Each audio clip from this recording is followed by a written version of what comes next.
नमस्कार दोस्तों, एक बार फिर से स्वागत है आपका एक और नए लाइव सेशन में। कैसे हैं आप?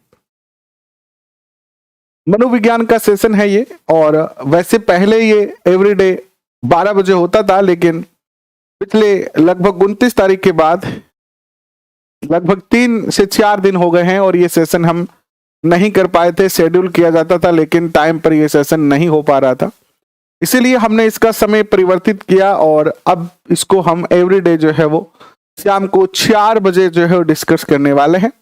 तो आइए करते हैं शुरुआत आज के सेशन की और चर्चा करते हैं शिक्षा मनोविज्ञान में हमारी रीट मुख्य परीक्षा के लिए।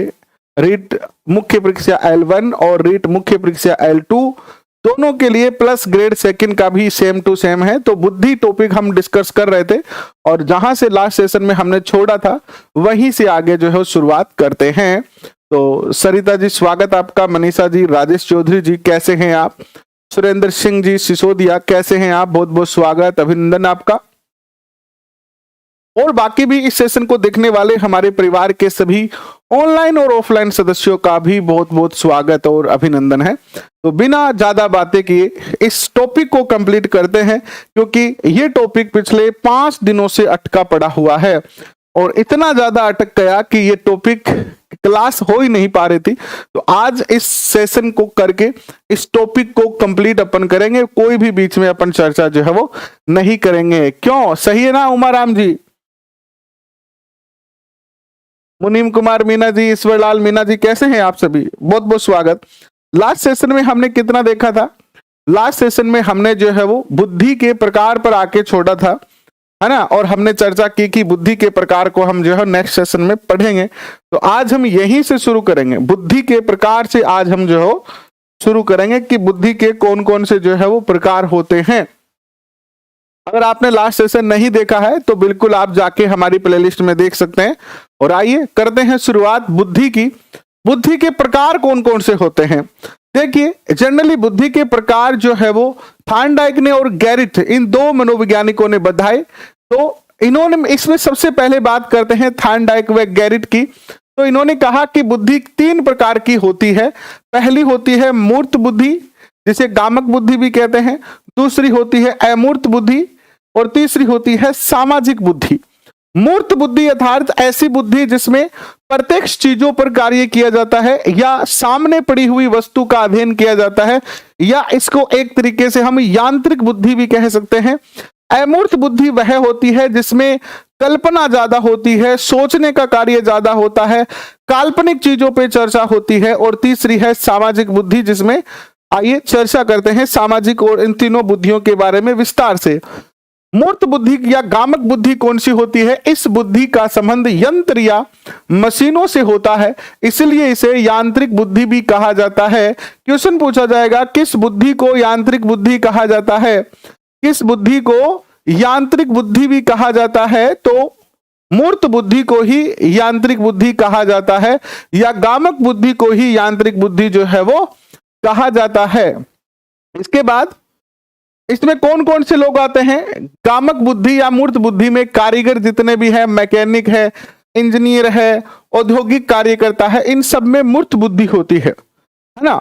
जैसे मान लो आपके घर पे कोई बच्चा है, या आप जिस स्कूल में पढ़ा रहे हैं, जिस क्लास में पढ़ा रहे हैं, उसमें कोई बच्चा है, वो रोज कोई ना कोई वस्तु खोला ढका करता रहता है, यानी तोड़ा फोड़ी करता रहता है। वो चीजों को खोलना, उनको वापस बंद करना, उनके अंदर की टेक्नोलॉजी को समझने का प्रयास करना।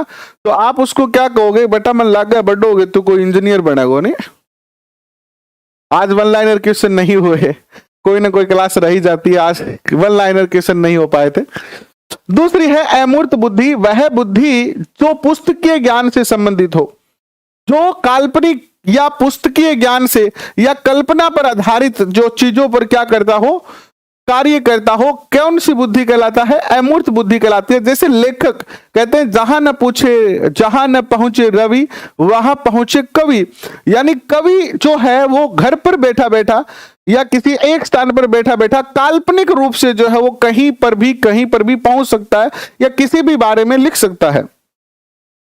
कवि क्या करता है? कल्पना करता है। शिक्षक भी काल्पनिक बुद्धि का धनी होता है। शिक्षक कक्षा में बैठे बैठे बच्चे को इंजीनियर बना देता है, डॉक्टर बना देता है ना। और दार्शनिक, पेंटर, ये सब क्या होते हैं, जितने भी कला से संबंधित लोग होते हैं, कलाकार होते हैं, वो सब क्या रखते हैं, अमूर्त बुद्धि रखते हैं। और तीसरी आती है सामाजिक बुद्धि। ऐसे लोग जैसे नेता, व्यवसायी, सामाजिक कार्यकर्ता सामाजिक बुद्धि के अंतर्गत आते हैं। ऐसे लोग जो समाज से संबंधित कार्य करते हैं या समाज से जुड़े हुए कार्य करते हैं, क्या कहलाते हैं, सामाजिक बुद्धि के धनी कहलाते हैं, या ऐसे कह लीजिए कि इनमें सामाजिक बुद्धि जो है वो होती है। ठीक है, अब नेक्स्ट चलते हैं, बुद्धि के सिद्धांतों की चर्चा करते हैं। और सबसे पहला सिद्धांत आता है एक खंड, एक तत्व या एक कारक बुद्धि का सिद्धांत। एक खंड कह लीजिए, एक तत्व कह लीजिए, या एक कारक कह लीजिए, तीनों एक ही बात है, तीनों एक ही बात है। क्या कहते हैं, इसके प्रतिपादक कौन है, क्वेश्चन पूछा जाएगा, बुद्धि के एक तत्व या एक खंड सिद्धांत के प्रतिपादक कौन है, तो आप आसानी से बता सकते हैं कि अल्फ्रेड बीने जो है वो बुद्धि के एक तत्व या एक खंड या एक कारक सिद्धांत के क्या है, प्रतिपादक है। जबकि इनके सहायक या सहयोगी जो थे वो कौन थे, इनके जो सहयोगी थे, इनके जो सहयोगी थे वो थे टर्मन और स्टर्न। बुद्धि निरंकुशतावादी सिद्धांत इसी को कहते हैं, निरंकुशतावादी सिद्धांत। निरंकुश अर्थात अगर बुद्धि का एक ही तत्व होगा तो उस पर किसी का अंकुश नहीं होगा, वो तत्व जैसा चाहेगा वैसे बुद्धि से कार्य करवाएगा। अर्थात हम एकल बुद्धि से या एक तत्व बुद्धि जो सिद्धांत है या एक खंड सिद्धांत है, उस बुद्धि को ही हम क्या कहते हैं, हाँ आज वन लाइनर वाली क्वेश्चन की क्लास नहीं हुई, कल होगी वो। बुद्धि के एक तत्व सिद्धांत को ही हम क्या कहते हैं, निरंकुशतावादी सिद्धांत कहते हैं। ऐसी बुद्धि जिस पर किसी का अंकुश ना हो निरंकुश कहलाती है। क्वेश्चन पूछा जाएगा किस बुद्धि को निरंकुश बुद्धि कहा जाता है, एक तत्व सिद्धांत बुद्धि को। फिर आता है द्विकारक या द्विखंड या द्वितत्व सिद्धांत। द्विकारक, द्विखंड या द्वितत्व सिद्धांत क्या कहता है, इसके जो प्रतिपादक थे वो कौन थे, स्पीयरमैन थे। कौन थे, स्पीयरमैन थे। 1904 में इन्होंने द्विकारक या द्विखंड या द्वितत्व सिद्धांत दिया। और इसमें इन्होंने दो प्रकार की बुद्धि बताई कि एक तो हम सब में जनरल बुद्धि होती है, जैसे बाल बनाना, कपड़े पहनने के बाद शर्ट के बटन बंद करना, जूते पहनने के बाद उसकी डोरी बंद करना, या जो रोजमर्रा के जीवन में हम कार्य करते हैं, जैसे हमारी रोजमर्रा की जो छोटी छोटी समस्याएं होती है उनका समाधान करना। ये जो सारी के सारे कार्य हम करते हैं वो किससे करते हैं, जनरल बुद्धि से करते हैं, सामान्य बुद्धि से जो है वो करते हैं। डॉक्टर में यांत्रिक बुद्धि होती है। डॉक्टर जो होता है उसमें यांत्रिक यानी मूर्त बुद्धि होती है। डॉक्टर जो होता है वो तथ्यों पर, मूर्त चीजों पर, आप डॉक्टर को फोन करके कहोगे डॉक्टर साहब मेरे पेट में दर्द हो रहा है, तो डॉक्टर साहब कहेंगे कि भैया ऐसे नहीं, मेरे पास आओ तुम, मैं चेक करूंगा, फिर ही तुम्हें गोली दूंगा, फिर ही तुम्हें जो है टेबलेट दूंगा। आप घर पे बैठे बैठे कहोगे डॉक्टर साहब आज तो सर दर्द हो रही है, डॉक्टर साहब आपको गोली नहीं देंगे, जनरली नहीं देंगे। वो क्या करेंगे, आपको आपके सामने यानी प्रत्यक्ष रूप से देखेंगे, आपको मूर्त रूप से देखेंगे, आपको ऑब्जर्व करेंगे, इसके बाद आपको कोई जो है वो सलाह या दवाई देंगे। क्यों, क्योंकि वो मूर्त बुद्धि के धनी होते हैं, इसीलिए डॉक्टर जो है वो मूर्त बुद्धि में आने वाले हैं। ठीक है, इसके बाद देखिए सामान्य और विशिष्ट दो प्रकार की हमारे अंदर योग्यता होती है। सामान्य योग्यता तो सब में ही होती है, हम अपने रोजमर्रा की जितनी भी समस्याएं हैं उनका हल सामान्य बुद्धि से करते हैं। बट स्पीयरमैन ने कहा कि हमें कुछ थोड़ी सी जो है यानी हमें एक विशिष्ट योग्यता भी होती है। हमें क्या होती है कि विशिष्ट योग्यता कहते होती है। जैसे मान लीजिए कोई गायकार है तो उसमें गाने की विशिष्ट योग्यता है। क्या सभी लोगों में गाने की योग्यता है? क्या आप, मैं, हम सब लोग गीत गा सकते हैं? नहीं गा सकते हैं। हमें सब में गीत गाने की योग्यता नहीं है, ये कुछ लोगों में ही योग्यता है। तो ये उनकी क्या होगी, विशिष्ट बुद्धि हो गई, है ना। तो हर व्यक्ति के अंदर कुछ बुद्धि का पार्ट तो होता है। ऑलमोस्ट तो बुद्धि क्या होती है, जनरल होती है, जी कारक होता है, लेकिन इसमें एक एस कारक होता है जिससे वह व्यक्ति बाकी लोगों से क्या होता है, अलग होता है, इसे उसकी जो है वो क्या कहा जाता है, स्पेसिफिक बुद्धि या जो है वो विशिष्ट बुद्धि कहा जाता है। तो स्पीयरमैन ने बुद्धि के कितने तत्व बताए? स्पीयरमैन ने बुद्धि के 2 तत्व बताए, इसीलिए इनका सिद्धांत जो कहलाया वो क्या कहलाया? हाँ, इनका जो सिद्धांत कहलाया वो द्वितत्व सिद्धांत कहलाया। स्पीयरमैन ने सामान्य बुद्धि पर अधिक बल दिया है, जी कारक पर ज्यादा इन्होंने बल दिया है, ये क्वेश्चन पूछा जा सकता है। फिर स्पीयरमैन ने 1911 में अपने सिद्धांत में परिवर्तन किया और कहा कि 2 तत्व तो इन्होंने पहले खोज ही रखे थे, इन्होंने त्रिखंड, त्रिकारक या त्रितत्व का सिद्धांत दिया। इसका प्रतिपादक भी स्पीयरमैन था 1911 में। 1911 में स्पीयरमैन ने तीसरा खंड जोड़ा जिसे सामूहिक खंड के नाम से जाना जाता है। देखिए स्पीयरमैन जो थे इन्होंने क्या किया, स्पीयरमैन इन्होंने बुद्धि के पहले तो 1904 में 2 तत्व बताए। कितने बताए? 1904 में कहा कि बुद्धि के 2 तत्व होते हैं, एक होता है जर्नल और एक होता है स्पेसिफिक तत्व, यानी एस फैक्टर और जी फैक्टर, यानी जर्नल फैक्टर और स्पेसिफिक फैक्टर। फिर इन्होंने और इस पर अध्ययन किया और 1911 में आके इन्होंने कहा कि देखो 2 तो मेरे पहले के है ही हैं, लेकिन इसमें एक और तत्व होता है जिसे क्या कहते हैं, सामूहिक खंड अर्थात ग्रुप फैक्टर, है ना? ग्रुप फैक्टर, ग्रुप फैक्टर अर्थात हमें बुद्धि के समूह होते हैं, बुद्धि के क्या होते हैं, समूह होते हैं, संगठन होते हैं। बुद्धि की एक छोटी सी जो है वो ऐसे कैटेगरी बनी होती है, समूह यानी कैटेगरी। तो इन्होंने फिर 1904 में जो है वो 1911 में इन्होंने त्रितत्व का सिद्धांत जो है वो दिया।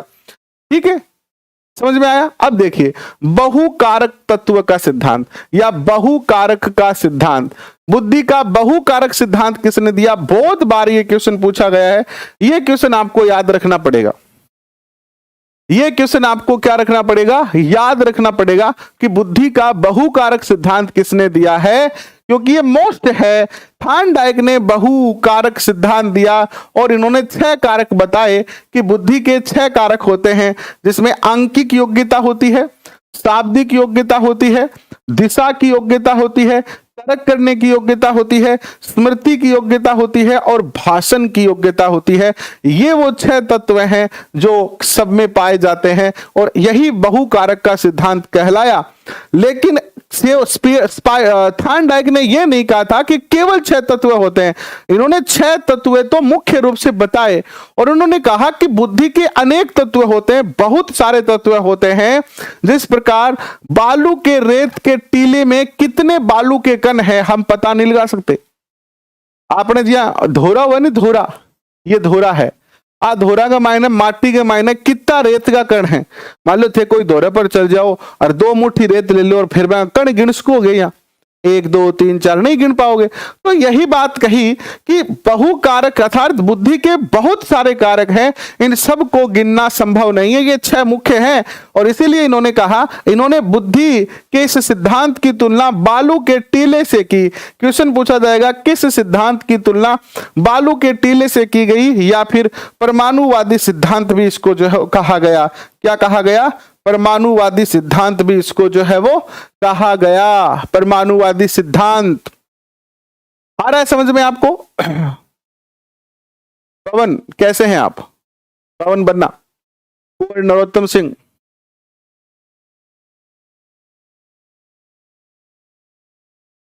बहुतत्व नहीं है, ये बहुतत्व नहीं है कुंवर नरोत्तम सिंह जी, ये बहुकारक है। ये याद रखना है आपको, ये बहुकारक है।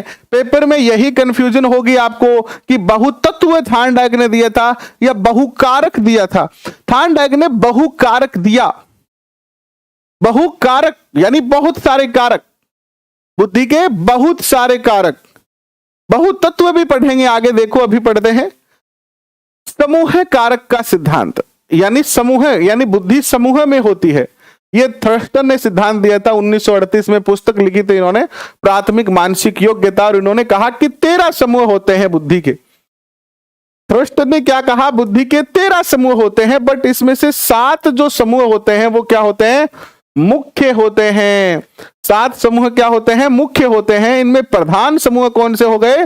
शाब्दिक अर्थ की क्षमता, शब्द प्रवाह, स्थानिक बुद्धि, आंकिक क्षमता, तर्क क्षमता, स्मृति और प्रत्यक्ष ज्ञान। ये 7 जो समूह हैं ये तो मुख्य आधार हैं। बाकी 13 समूह होते हैं। किसने कहा ये?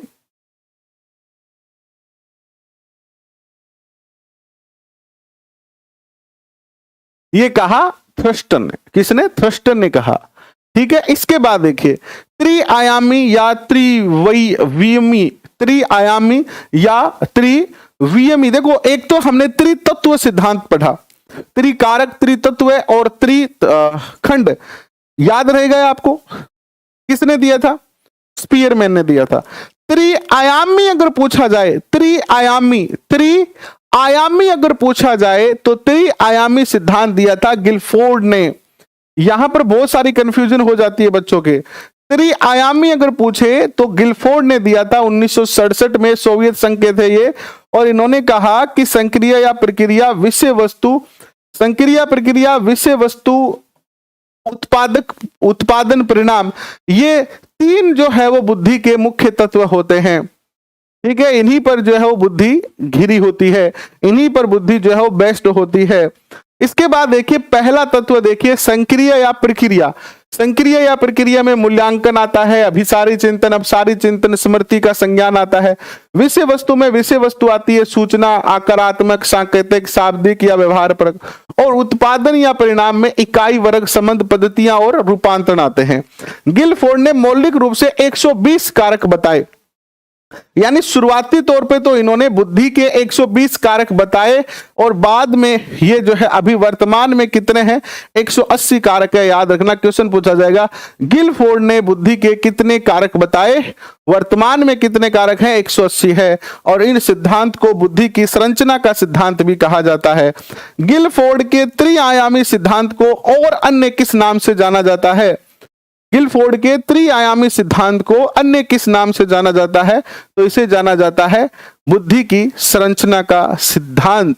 बुद्धि की संरचना का सिद्धांत।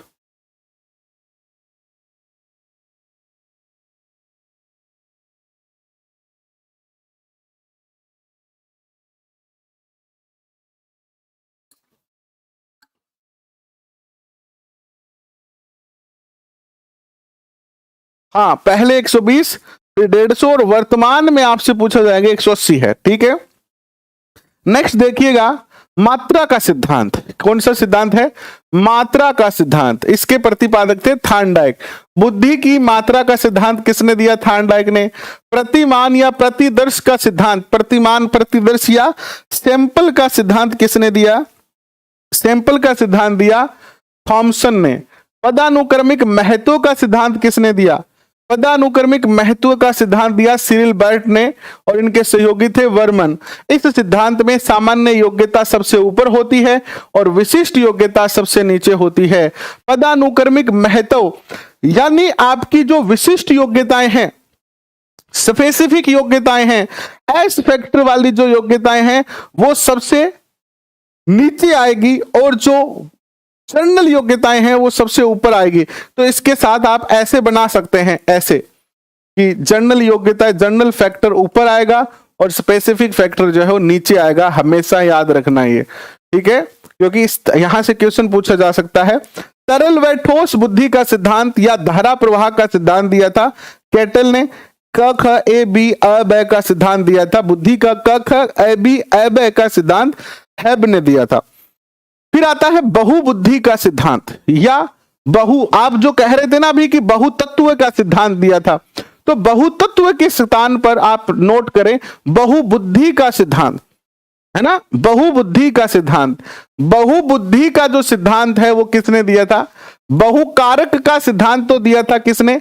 बहुकारक का सिद्धांत तो दिया था थार्नडाइक ने। बुद्धि का बहुकारक सिद्धांत किसने दिया था? थार्नडाइक ने दिया था। जबकि बहुबुद्धि का सिद्धांत दिया था गार्डनर ने। किसने?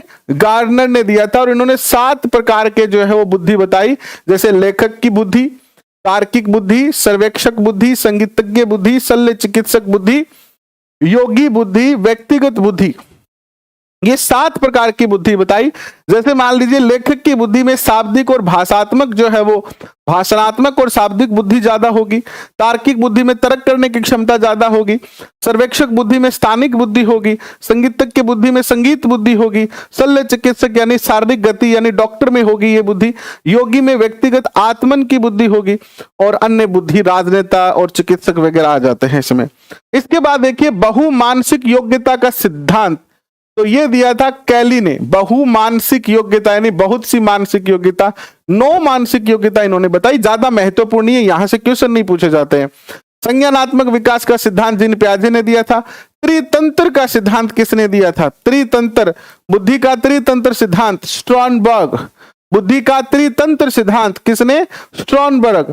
3 प्रकार की बुद्धि बताई, एक संदर्भ के अकॉर्डिंग, दूसरा घटक और तीसरा अनुभव पर आधारित।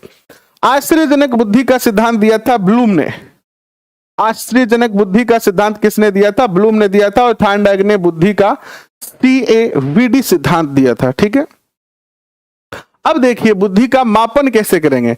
अब की बार रीट 2022 के अंदर एक क्वेश्चन पूछा गया था कि बुद्धि लब्धि का सूत्र किसने दिया था। अभी रीट 2022 में क्वेश्चन पूछा गया था, जब मैंने पढ़ाया था तो मैंने बहुत जोर दे के कहा था कि ये जो स्लाइड है अभी वर्तमान में बुद्धि मापन की जो स्लाइड है, इस स्लाइड से एक क्वेश्चन निश्चित तौर पर पूछा जाएगा। और क्वेश्चन पूछा गया कौन सा कि बुद्धि का वर्तमान जो सूत्र है बुद्धि ज्ञात करने का, ये किसने दिया था? तो टर्मन ने दिया था। किसने दिया था? टर्मन ने। किसने दिया था? टर्मन ने दिया था। और अल्फ्रेड बीन ने, और इनमें बहुत ज्यादा कंफ्यूजन हो जाता है पेपर में, तो याद रखना बुद्धि का वर्तमान सूत्र टर्मन ने दिया। देखिए मानसिक परीक्षण जो शब्द है इसका प्रयोग केटेल ने किया था 1890 में। बुद्धि मापन या परीक्षण का जन्मदाता कौन है? बुद्धि मापन या परीक्षण का जन्मदाता पूछे, अगर जन्मदाता पूछे तो अल्फ्रेड बीने हैं। कौन है? अल्फ्रेड बीने हैं। बुद्धि परीक्षण के जन्मदाता कौन है? अल्फ्रेड बीने हैं। लेकिन अगर वर्तमान सूत्र पूछे तो टर्मन आएगा, वर्तमान सूत्र पूछे तो टर्मन आएगा। मानसिक आयु का विचार दिया था अल्फ्रेड बीने ने, और बुद्धि लब्धि का प्रथम प्रतिपादक जो था वो कौन था? स्ट्रन था 1912 में। और वर्तमान सूत्र दिया था किसने? टर्मन ने। वर्तमान सूत्र ये है मानसिक आयु बटा वास्तविक आयु मल्टीप्लाई में 100। इसके अंदर 2 और शब्द आते हैं, एक आता है बेसल वर्ष और एक आता है टर्मिनल वर्ष। जिस अधिकतम आयु स्तर के प्रश्नों को हल कर लेता है बालक, वह उसका बेसल वर्ष होता है। जैसे मान लीजिए एक 12 वर्ष का बच्चा है, ठीक है, इस 12 वर्ष के बच्चे को समस्या दी गई। कौन सी समस्या दी गई? 12 वर्ष के बच्चे की समस्या दी गई और इसने हल कर दिया। फिर इसको जो है वो 13 वर्ष के बच्चे की समस्या दी गई, इसको भी इसने जो है वो हल कर दिया। फिर इसको 14 वर्ष के बच्चे की समस्या दी गई और इसने इसको हल नहीं कर पाया, ये हल नहीं कर पाया। तो अब आपसे पूछा जाएगा कि बताओ इस बच्चे का बेसल वर्ष कौन सा है? तो आप कहोगे 13 वर्ष, यानी इसकी वास्तविक आयु तो कितनी है? 12 वर्ष, लेकिन इसका मानसिक विकास 13 वर्ष के बच्चे के जितना हो गया है। जबकि टर्मिनल वर्ष कौन सा होता है? जिस आयु स्तर के प्रश्नों को हल नहीं कर पाता है बालक, वह उसका टर्मिनल वर्ष जो है वो कहलाता है। जैसे हमने इसको 11 वर्ष की आयु की समस्या दी और ये नहीं कर पाया, तो 11 इसका टर्मिनल वर्ष हो जाएगा।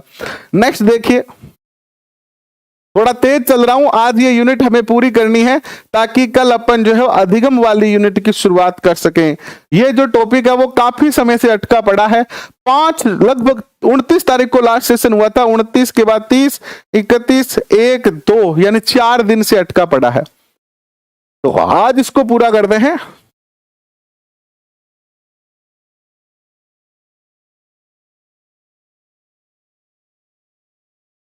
देखो अभी क्वेश्चन पढ़ने का टाइम नहीं आया है। जब क्वेश्चन पढ़ने का टाइम आएगा, पिछली बार याद करो रीट में मैंने कितने क्वेश्चन डाले थे कम्युनिटी में।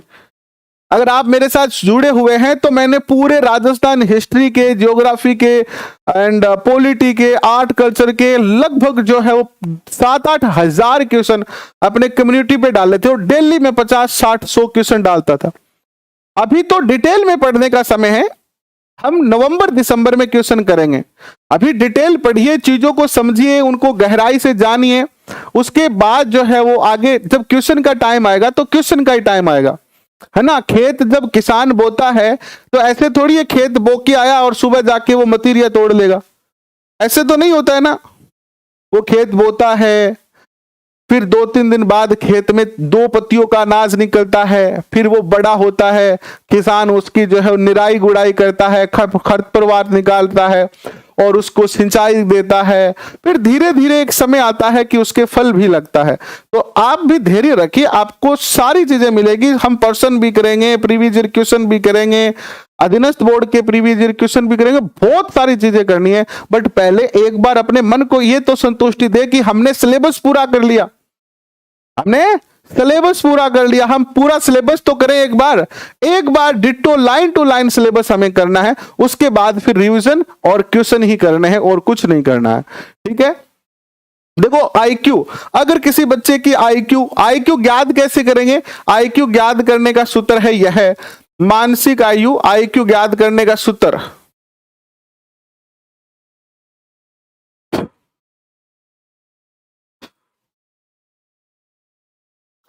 है मानसिक आयु बटा वास्तविक आयु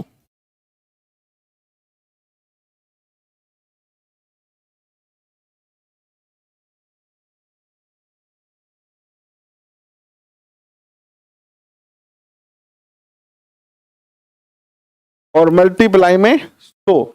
इसको शॉर्ट में यह भी कहते हैं MA बटा CA मल्टीप्लाई 100। तो इस सूत्र से जिस बच्चे की जो भी आईक्यू आएगी वो क्या कहलाएगी? ये रहेगी। अगर आपकी आईक्यू 25 से कम है तो आप जड़ बुद्धि कहलाएंगे। अगर किसी की आईक्यू 25 से 50 है तो वो मूर्ख या हीन बुद्धि कहलाएगा। 50 से 70 है तो मंद बुद्धि कहलाएगा। 70 से 79 है तो क्षीण बुद्धि या सीमांत बुद्धि कहलाएगा। 80 से 89 है तो टर्मन के अनुसार पिछड़ा बालक कहलाएगा। अगर 90 से 109 तक है तो वो सामान्य या औसत बालक कहलाएगा। 110 से 119 तक है तो वो श्रेष्ठ बुद्धि वाला कहलाएगा।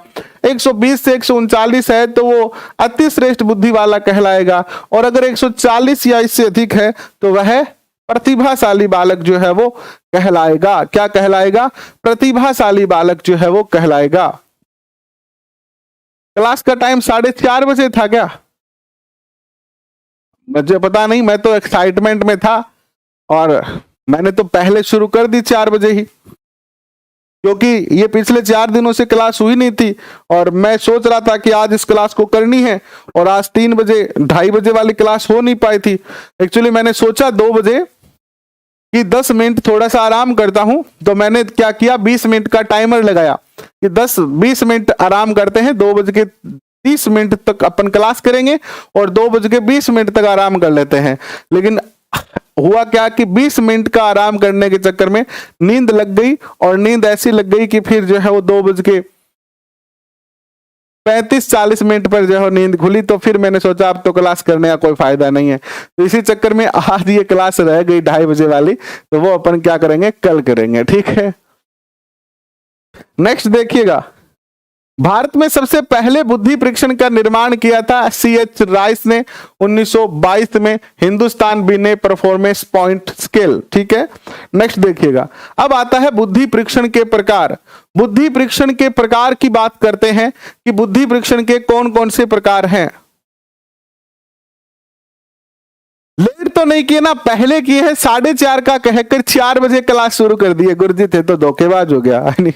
चलो कोई बात नहीं। देखो मैं कह रहा था ना, आज आपको मैंने बता ही दिया कि आज मैं थोड़ा इस क्लास को करने के लिए बहुत ज्यादा मोटिवेटेड था कि आज ये टॉपिक करना है, तो मैंने टाइम का ध्यान ही नहीं दिया।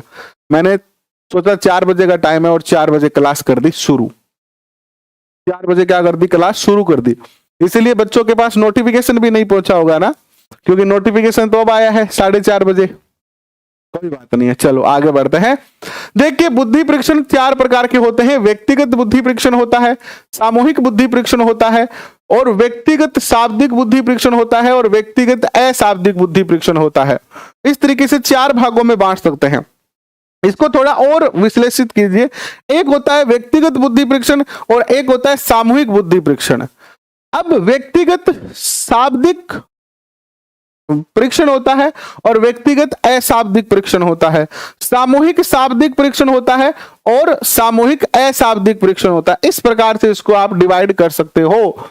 ठीक है, तो देखिए नोट लगा के कहा है कि शाब्दिक बुद्धि परीक्षण, इस परीक्षण का प्रयोग पढ़े लिखे लोगों के लिए किया जाता है, अमूर्त बुद्धि का मापन करने के लिए किया जाता है। शाब्दिक यानी शब्दों के माध्यम से लिख कर या बोल कर या पढ़कर उत्तर कौन दे सकता है? जो व्यक्ति पढ़ा लिखा है वही तो दे सकता है,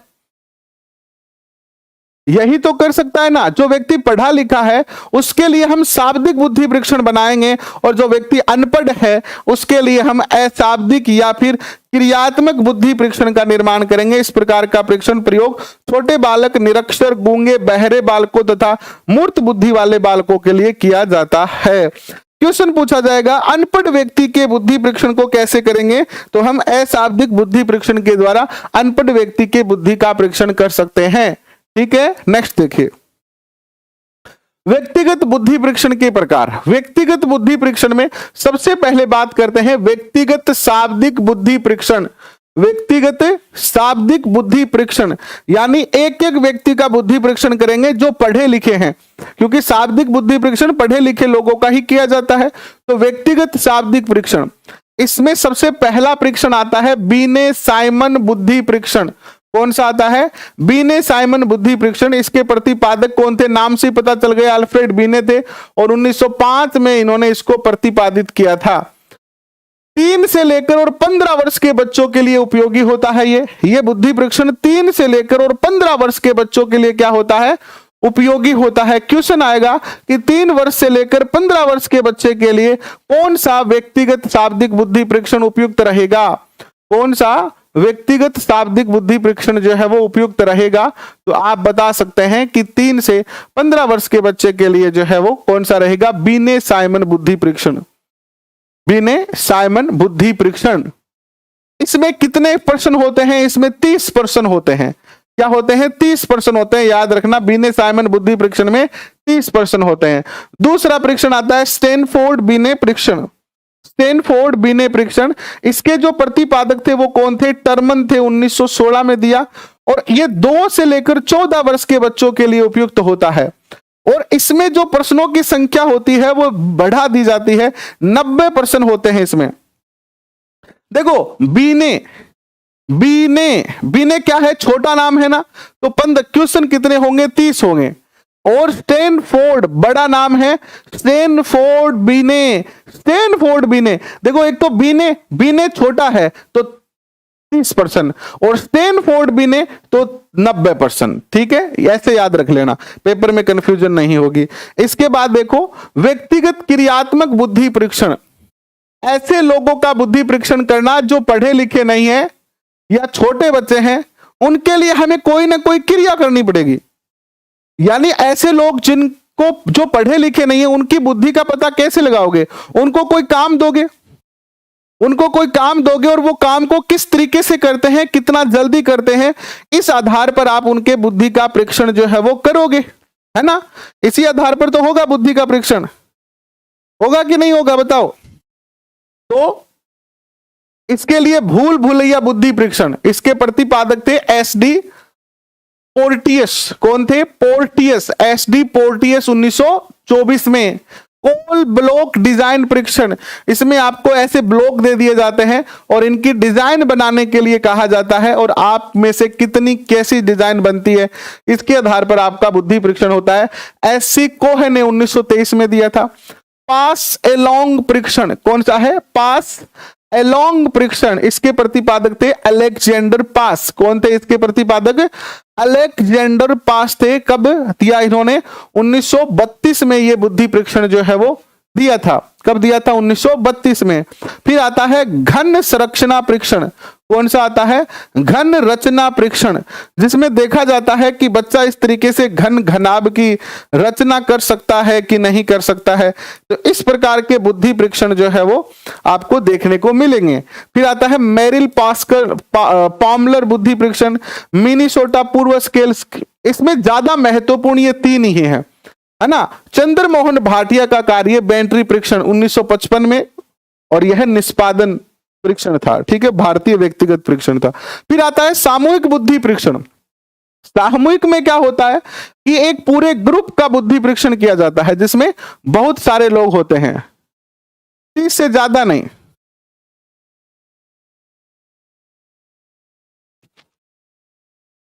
सामूहिक बुद्धि परीक्षण में जैसे हमारी कक्षा में 20 बच्चे हैं और सबका बुद्धि परीक्षण करना है, तो हम इस बुद्धि परीक्षण का उपयोग कर सकते हैं, सामूहिक बुद्धि परीक्षण का। सामूहिक बुद्धि परीक्षण में पहला आता है आर्मी अल्फा। आर्मी अल्फा परीक्षण, याद रखना, अल्फा, अल्फा पढ़े लिखे लोगों का था। क्वेश्चन पूछा जाएगा आर्मी अल्फा परीक्षण किस प्रकार का परीक्षण है, तो यह सामूहिक शाब्दिक बुद्धि परीक्षण है। यह किया गया था वर्ल्ड वॉर के समय, प्रतिपादक थे ऑर्थर एस ओटिस, 1917 में किया था इन्होंने, जिसमें सामान्य सेना वर्गीकरण परीक्षण दूसरा आता है।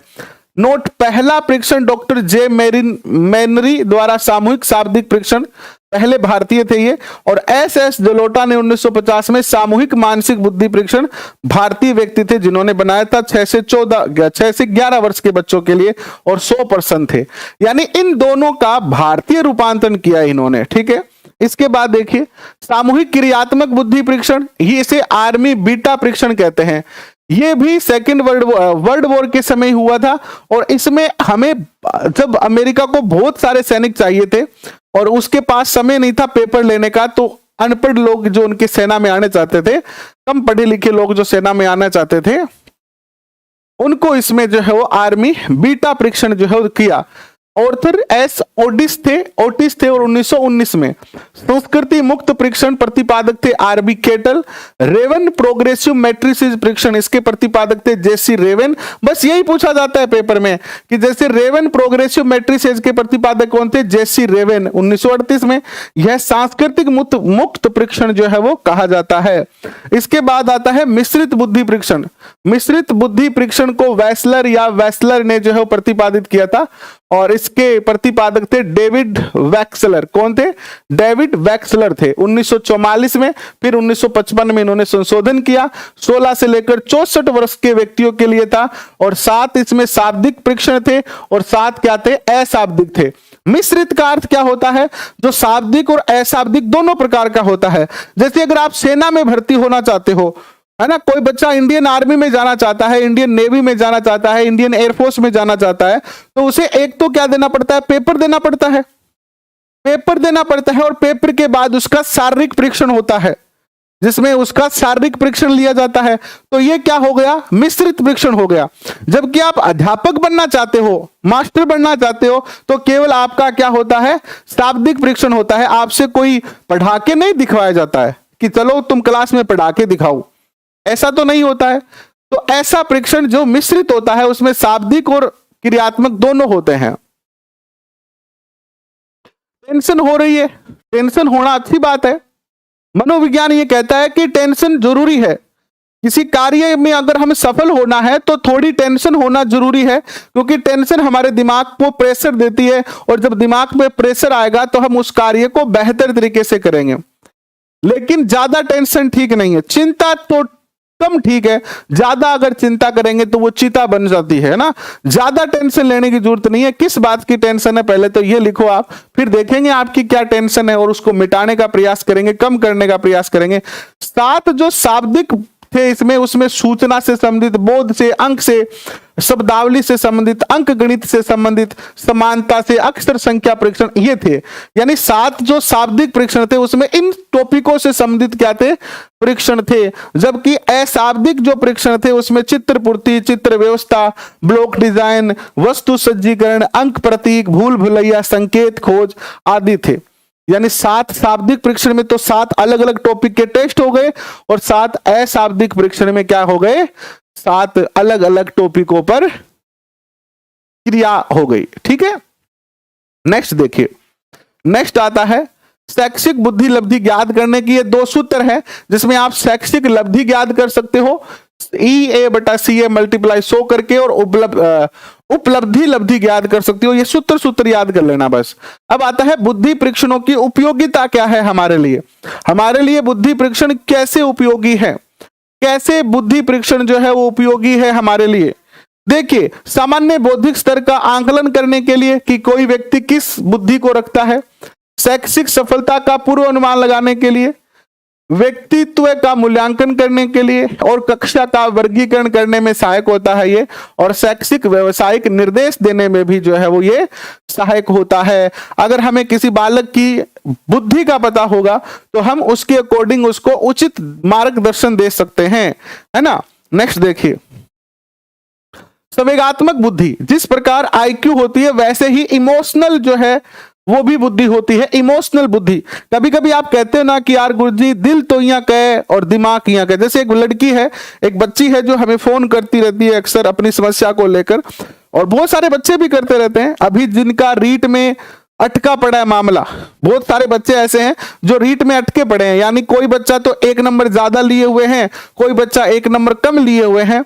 तो वो बच्चे बड़े परेशान है, गुरुजी पढ़ना को जी कौन करे, दिमाग तो कह के पढ़ ले और मन कह बेटा 1 नंबर नहीं बढ़ियो और रीट में फेल हो गया तो क्या करांगा। क्या हमारे टेंशन हो रही है गुरुजी, दिमाग और दिल दोनों काम कौन करे,